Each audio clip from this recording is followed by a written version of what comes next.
Hey, how's it going, my fellow Homo sapiens? It's your boy Uzumaki Hado, and I'm with. The Great Cosmic. And today we're talking about Naruto chapter 679. And when I mean 679, I mean, boy, what a great ass chapter. Half Madara. So we open up with 679 with Madara yelling like a little bitch. This powerful god character. You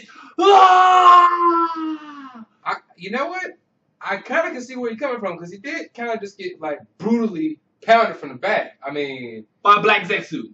Just feasting. Now Madara, this character who's been so hyped, taking it from the back, and this chapter opening up with him finally yelling. We rarely get any emotions out of Madara. I mean, except him getting an erection when he gets into a good fight. Yeah, I mean, like when he first sensed the first, he had this look on his face like, oh man, he just got an erection.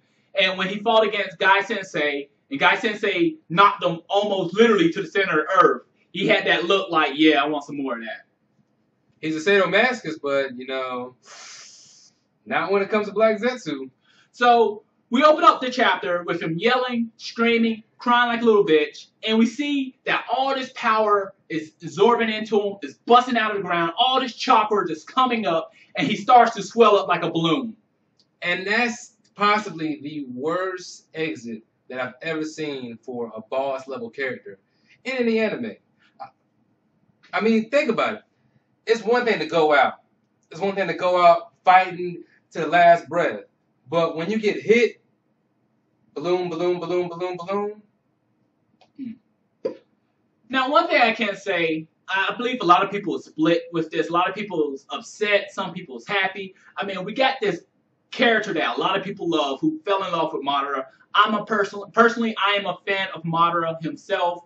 They hyped him up so many series. They kept giving him power-ups. And Kishi said in one of his interviews he didn't know how to kill off Madara. We felt like Madara was going to get this great ending, and literally like a manga, he was eradicated. He was just popped like a balloon. You know what? I'll give credit.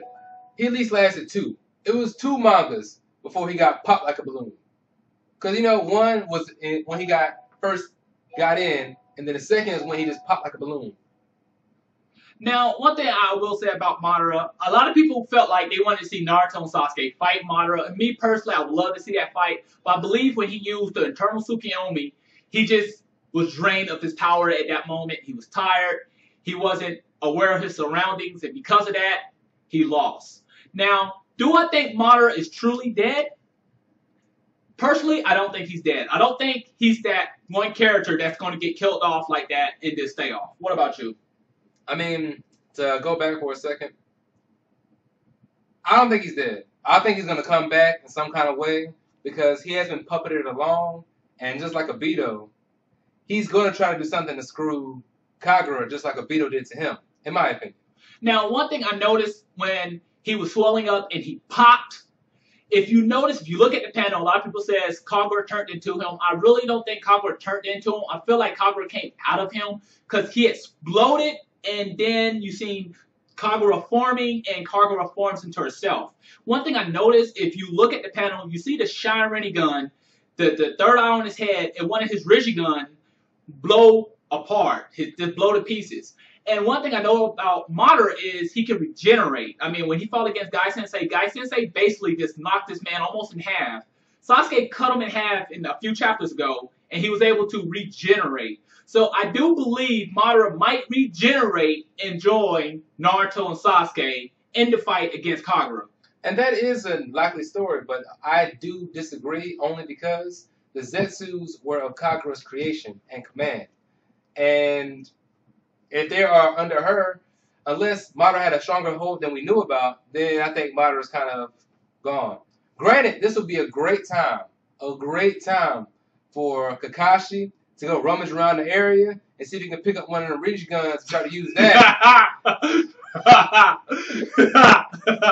I agree with you.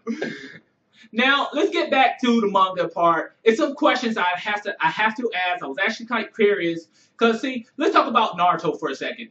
One thing we noticed when Madara was swelling up before he exploded, I think Sasuke said, hey, Naruto said, hey, this is our time to strike while we can. and we see Naruto running towards Madara, and we see Sasuke teleport behind Madara. Now, here's my thing. Can Sasuke now teleport?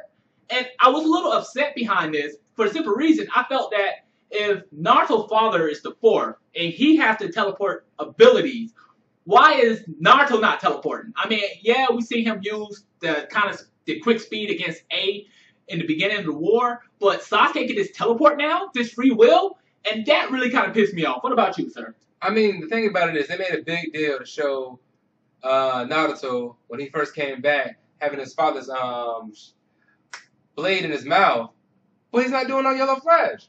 Yeah, like that really upset me. Like, how is Sasuke teleporting? Like, no, that's supposed to be Naruto. But then again, we also must remember, anytime Naruto gets a buff, or when Naruto trains, Sasuke gets 12. And since they both got one big buff, that means Sasuke got a couple more than Naruto. So finally we get the goddess forming into Kagura. She steps on the battlefield, the ground just shatters of her power. She wraps Naruto and Sasuke up with her hair to drain them. And luckily, the moon and sun that's in her hand that was given by the Sage of Six Paths, I guess she didn't like it or she was upset and she tossed them away. Just threw them. Boom. Then we get Sakura yelling out, Sasuke, Naruto.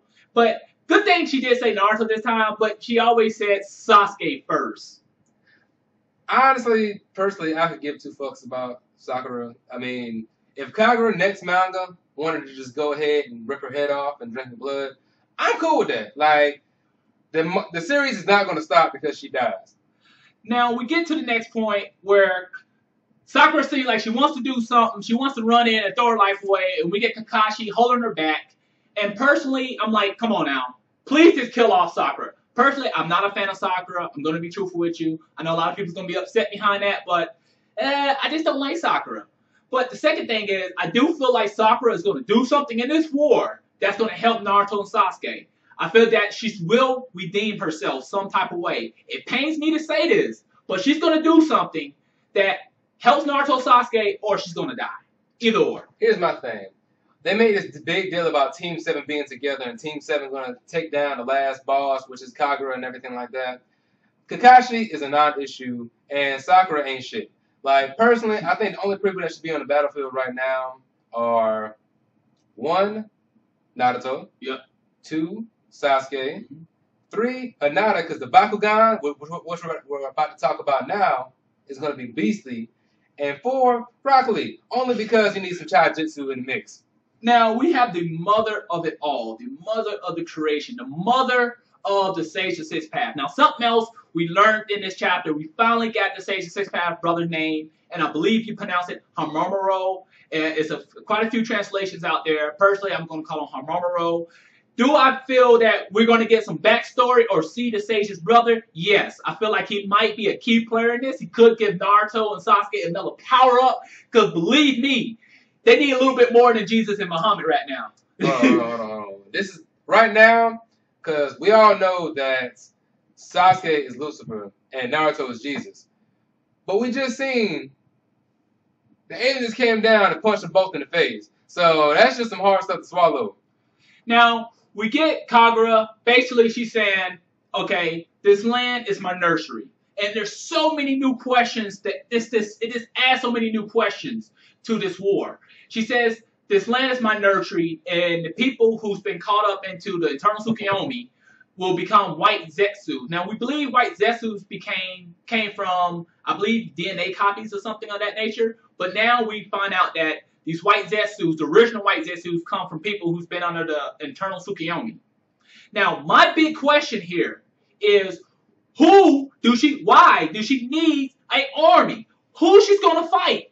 Is she trying to take over the universe? And this is what I'm thinking. Taking over the Earth is not her agenda. She took over the Earth one time. Is she trying to take over the universe?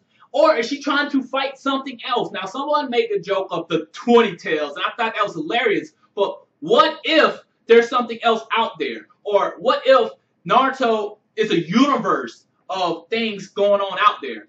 And if this is the last series, Kishi said this is the last series, so why does she need some military? Why does she need army? And that's my question. Here's my thing. Like, I wonder since Naruto got healing abilities all to the end of time and everything like that, I wonder if he can start healing some of the white Zetsu people back to when they first, before they were sucked dry under the Turtle Tsukiyomi, and bring them back to their original selves. I mean, I doubt it can happen that way, but that'll have something for Kagura ass. Now we get to finally the ending that just is crazy. Kagura says, first thing first, let's stop fighting. In the translation I read, and I'm like, okay, wow, maybe she's a good guy. Then the next panel, she says, I'll have you vanish here. The ground turns to lava, and you see Naruto and Sasuke start to fall. You see Sakura and Kakashi been holed up in gravity, and you see a small little picture of Obito seems to be falling down. Is Obito dead finally? I hope he is, but most likely he's not. But did she teleport them off the planet, or did she just change the landscape? Crazy, mind-blowing. All I'm saying is, I hope Obito is dead because he lived a rough life. He lived a rough life. I mean, he got put in his ass a whole bunch of times from Madara. Now, if Kagura start putting in Obito ass, you know what?